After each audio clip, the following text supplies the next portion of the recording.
नमस्कार। पूरे उत्तर प्रदेश में इस वक्त स्मार्ट मीटर को लेके लोगों के मन में गुस्सा है, आक्रोश है, नाराजगी है और स्मार्ट मीटर के नाम पे उत्तर प्रदेश के लाखों उपभोक्ताओं को लूटा जा रहा है। और ये बात मैं इसलिए कह रहा हूं कि 2018 में जब 2G का स्मार्ट मीटर लगाया गया उस वक्त भी लोगों ने विरोध किया था और साफ तौर पे ये कहा था कि भाई ये स्मार्ट मीटर तेज चलते हैं, ज्यादा पैसे की वसूली गरीब आदमी से की जाती है या जो भी बिजली का उपभोग करते हैं उनसे ज्यादा पैसे की वसूली की जाती है और करीब करीब 15 से 20% ये स्मार्ट मीटर तेज चलते हैं। यानी कि अगर किसी का बिजली का बिल 2000 रुपए महीने आता है तो स्मार्ट मीटर लगाने के बाद 2400-2500 रुपए उसको देना पड़ेगा। इसके अलावा भी बहुत सारी विसंगतियां इस स्मार्ट मीटर को लेके हैं, बहुत सारा गुस्सा, बहुत सारी नाराजगी, बहुत सारे सवाल इन स्मार्ट मीटर को लेके हैं। अक्टूबर 2018 में जब इसको लगाया गया 2G स्मार्ट मीटर, करीब करीब 12 लाख घरों में यह स्मार्ट मीटर लगाया गया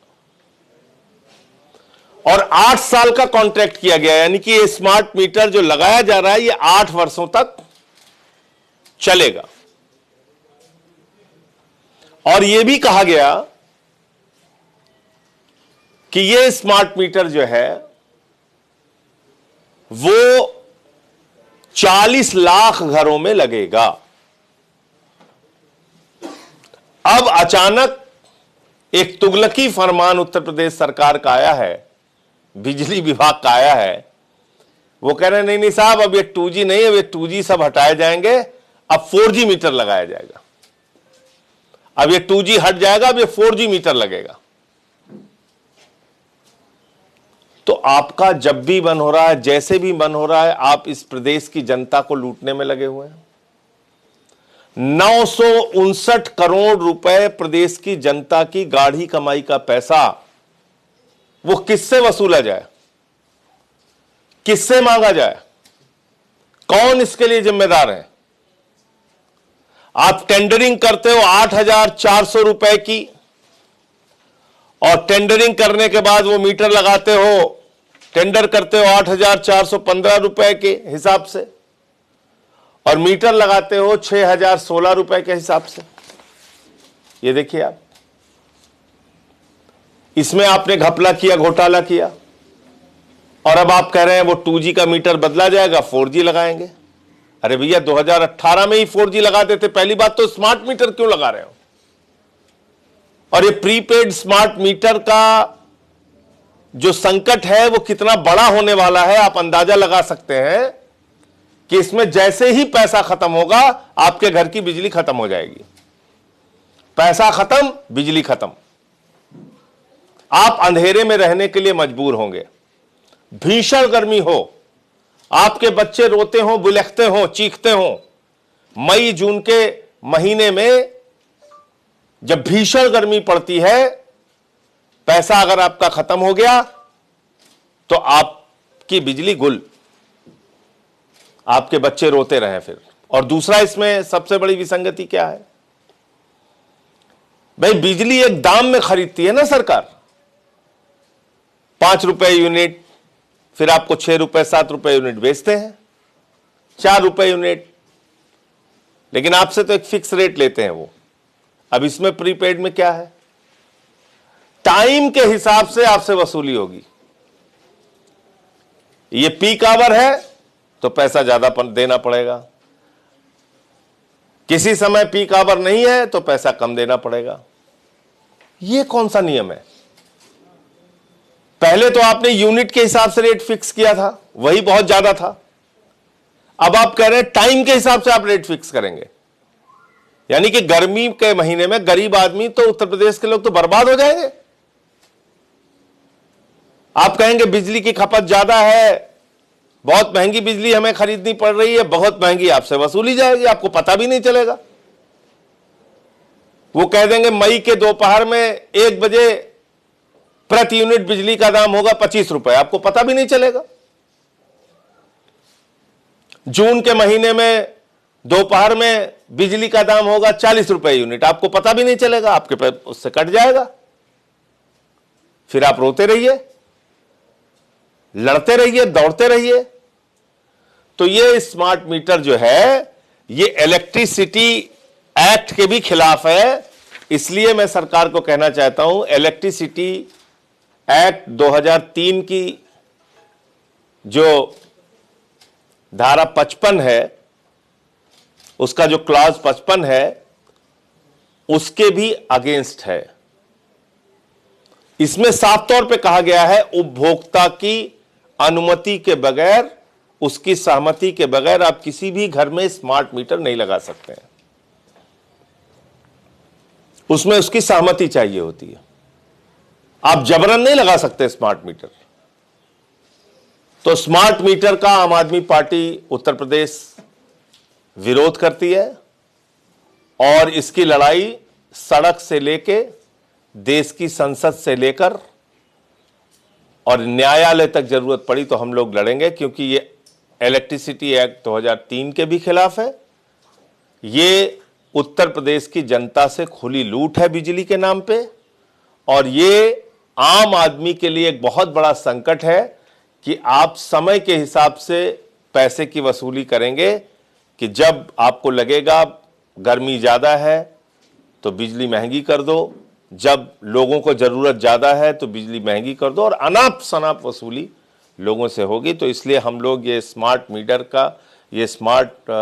मीटर का पूरी तरीके से हम लोग विरोध करते हैं। और ये 959 करोड़ रुपए का जो घोटाला स्मार्ट मीटर के नाम पे हुआ है, जो लोग इसके लिए जिम्मेदार हैं उनके खिलाफ कार्रवाई होनी चाहिए। टेंडर क्यों ज़्यादा दाम में किया गया और क्या इसके पीछे के कारण है, किसको किसको हिस्सा मिला, कहाँ कहाँ बंटवारा हुआ, वो सारी चीज़ें स्पष्ट रूप से सरकार को बताना होगा। और हम लोग इसके विरोध में पूरे प्रदेश के अंदर आंदोलन भी करेंगे और एक बड़ा आंदोलन चलाएंगे, लंबे समय तक आंदोलन चलाएंगे। हम प्रदेश की जनता से बिजली के नाम पे लूट नहीं होने देंगे। मुझे इतनी बात कहनी थी, आपका कोई प्रश्न हो? सर, बीजेपी के प्रदेश अध्यक्ष अच्छी बात है, पंकज चौधरी जी को प्रदेश अध्यक्ष बनाया भारतीय जनता पार्टी ने, और मैं उनसे उम्मीद करता हूं कि जिस तरह से भारतीय जनता पार्टी और उसके लोग प्रदेश में नफरत फैलाने का काम करते हैं, एक दूसरे को भाई से भाई को लड़ाने का काम करते हैं, हिंदू मुसलमान की नफरत की राजनीति करने का काम करते हैं, उस पर वो अंकुश लगाने का काम करेंगे और अपने संगठन को भारत के संविधान के मुताबिक जनता के भले के लिए उसका विस्तार करके काम करेंगे। कोडिंग कफ सिरप में जो कार्रवाई हुई अब तक, तो उससे आप संतुष्ट हैं? देखिए, सवाल ये है कि ये कोई एक दिन का मामला नहीं है, ये वर्षों का मामला है और इसमें ऊपर से लेकर नीचे तक तमाम लोग इसमें शामिल होंगे। जब तक इसकी एक जुडिशियल इंक्वायरी या सीबीआई के द्वारा इंक्वायरी नहीं होती, और मनी लॉन्ड्रिंग का मामला है, बाहर पैसा भेजा गया है और बाहर से पैसा मंगाया गया है, तो जब तक इसमें केंद्रीय एजेंसियां शामिल नहीं होंगी तब तक इसका सच सामने नहीं आ सकता है। उत्तर प्रदेश की सरकार ने तो कह दिया कि एक भी बच्चे नहीं मरे। अब पता नहीं उनका दावा सही है या बच्चों के मरने की जो सच्चाई है कफ सिरप के कारण वो सच है। तो ये तो एक व्यापक जांच का विषय है और इसमें जो लोग, ये तो ऐसा गुनाह है जो मासूमों को मारने का एक घिनौना अपराध है और इसमें सख्त से सख्त कार्रवाई उन लोगों के खिलाफ होनी चाहिए जिन्होंने इस कफ सिरप कांड में अपने काले कारनामे किए हैं। सर, बीजेपी ने वंदे मातरम में 150 साल का जो जश्न चलाया है, उस पर आप क्या कहते हैं? देखिए, बीजेपी का वंदे मातरम से कोई लेना देना नहीं, राष्ट्रगान से कोई लेना देना नहीं, राष्ट्रीय ध्वज से, तिरंगे से कोई लेना देना नहीं, भारत छोड़ो आंदोलन और आज़ादी के आंदोलन से कोई लेना देना नहीं, और जिन्ना के साथ सबसे पहले अगर कोई कंधे से कंधा मिला के हिंदुस्तान में चला है तो उस संगठन का नाम है आरएसएस हिंदू महासभा। और ये मैं रिकॉर्डेड हिस्ट्री बता रहा हूं। आरएसएस ने 52 साल तक तिरंगे झंडे का विरोध किया और जब 2001 में 3 लड़कों ने आरएसएस के मुख्यालय पे झंडा फहरा दिया तो उनके खिलाफ मुकदमा लिखाया। किस अपराध में? कि तिरंगा फहरा दिया। और 13 साल तक मुकदमा उन बच्चों के ऊपर चला। दूसरी बात, भारत छोड़ो आंदोलन में जो इनके सबसे बड़े नायक हैं, और मुझे पता चल रहा है कि शायद उनकी मूर्ति का अनावरण भी उत्तर प्रदेश में होने जा रहा है, लखनऊ में, श्यामा प्रसाद मुखर्जी जी। श्यामा प्रसाद मुखर्जी जी फजलुल हक की गवर्नमेंट में बंगाल के अंदर फाइनेंस मिनिस्टर थे और श्यामा प्रसाद मुखर्जी जी ने भारत छोड़ो आंदोलन के खिलाफ अंग्रेज गवर्नर को चिट्ठी लिखी थी कि इस आंदोलन को पूरी तरीके से कुचल देना चाहिए। यानी आपने हिंदुस्तान के आजादी के आंदोलन का विरोध किया। और फजलुल हक कौन शख्स है? फजलुल हक वो शख्स है मुस्लिम लीग के सम्मेलन में, लाहौर के अधिवेशन में उसी ने 1940 में पाकिस्तान बनाने का प्रस्ताव रखा था। तो आप ऐसे लोगों के साथ खड़े थे। अब आप दूसरों से देशभक्ति का प्रमाण पत्र मांगते हैं। तो जिन्ना के साथ ये खड़े रहे, तिरंगे का विरोध इन्होंने किया। 1949 में 28 दिसंबर को ऑर्गेनाइजर के अंक में इन्होंने लिखा कि राष्ट्रगान जन गण मन, जो हम लोग पूरे सम्मान के साथ गाते हैं, इन्होंने कहा कि राष्ट्रगान जो है ये आइटम ऑफ इंटरटेनमेंट है। मैंने सारा कागज देश के सदन में रखा है। तो जो आपके राष्ट्रगान को आइटम ऑफ इंटरटेनमेंट कह सकता है संगठन, उनकी राष्ट्रभक्ति क्या है आप अंदाजा लगा सकते हैं। तो इसलिए वंदे मातरम पे तो बहस, मुझे लगता है कि नरेंद्र मोदी जी ने खुद ही एक गहरी चाल आरएसएस के खिलाफ रख के और पूरे देश में आरएसएस का कच्चा चिट्ठा जो है उन्होंने सामने रखवा दिया। सर, दिल्ली में AQI बहुत ज्यादा खराब है, उसके बारे में आपका क्या है? हमारी मैडम जो है रेखा गुप्ता जी, वो टेम्परेचर नाप रही हैं उसका। जब पता चल जाएगा तो बता देंगे आपको।